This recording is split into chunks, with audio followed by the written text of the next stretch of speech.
তাকে প্রায় 20-25 দিন আটকে রেখে ধর্ষণ করা হয়। পরবর্তীতে তার মা তাকে খুঁজে না পেয়ে প্রথমে জিডি করেন এবং সে যখন এই ধর্ষকদের হাত থেকে পালিয়ে আসে তখন বিগত 11 জুন 2023 তার মা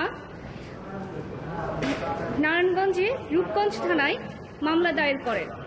মামলাটিতে পরবর্তীতে তদন্ত রিপোর্টে 4 জন ধর্ষকের বিরুদ্ধে সত্যতা পেয়ে পুলিশ চার্জশিট দাখিল করে, যার পরিপ্রেক্ষিতে আদালত কগনিজেন্স অপরাধীদের বিরুদ্ধে অপরাধ আমলে গ্রহণ করে। অথচ 3 জন অপরাধীর বিরুদ্ধে চার্জ গঠন হলেও একজন অপরাধী জনাব রফিকুল, তিনি নারায়ণগঞ্জ বারের একজন আইনজীবী, তিনি ঘটনাস্থলে ছিলেন না। এই ডিফেন্সে ওনাকে ধর্ষণের মামলা থেকে অব্যাহতি দেওয়া হয়। পরবর্তীতে এই ধর্ষিতার মা নাসিমা বেগম, তিনি একজন গার্মেন্টস কর্মী, তিনি সুপ্রিম কোর্ট লিগাল এইডে এসে সাহায্য চান এবং সুপ্রিম কোর্ট লিগাল এইড মামলাটি আমাকে রেফার করে। এই মামলা চলাকালীন অবস্থায় লজ্জায় অপমানে মেয়েটি আত্মহত্যা করে। পরবর্তীতে এই মামলার চূড়ান্ত শুনানি শেষে আজ জাস্টিস KM হাফিজুল আলম এবং জাস্টিস মোহাম্মদ আতাবুল্লাহর সমন্বয়ে গঠিত বেঞ্চ এই অব্যাহতির আদেশকে বাতিল করে এবং ধর্ষকের বিরুদ্ধে প্রসিকিউশন চালানোর নির্দেশ দেয়। এবং আমরা এই বিষয়ে খুবই মর্মাহত যে মেয়েটা এই বিচারটা দেখে যেতে পারল না। চার্জ গঠনের সময় একজন ধর্ষককে অব্যাহতি দেওয়া হয়েছে। তিনি আইনজীবী, ওনার নাম হচ্ছে রফিকুল, তিনি নারায়ণগঞ্জ বারে প্র্যাকটিস করেন এবং উনি বলেছেন যে উনি ঘটনার সময় ওনার সিনিয়রের চেম্বারে ছিলেন এই ডিফেন্সে।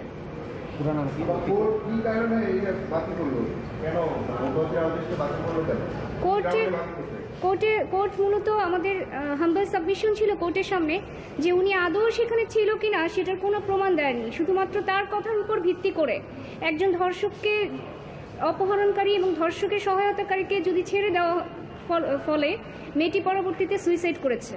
এখন তিনি আদৌ সেখানে ছিল কিনা সেটা তো প্রমাণ হওয়ার বিষয়।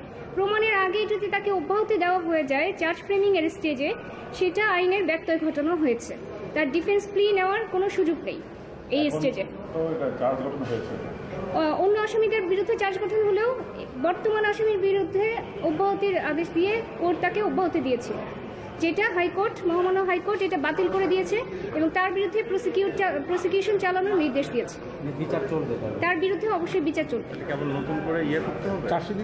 না, চার্জশিট দিতে হবে না, তার বিরুদ্ধে সরাসরি এভিডেন্স গ্রহণ করবে, সাক্ষ্য গ্রহণ করবে, এভিডেন্স গ্রহণ করবে।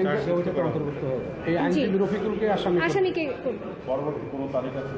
মূলত হচ্ছে মেয়ের বাবাকে মেরে ফেলার পরে আসামিরা তাদের উপর প্রেশার দিচ্ছিল যেন মামলাটি তুলে নেয়। মামলাটি তুলে না নেওয়ায় সেই ক্ষোভ থেকে, সেই প্রতিশোধ পরায়ণ হয়ে মেয়েটিকে অপহরণ করে এবং ধর্ষণ করে।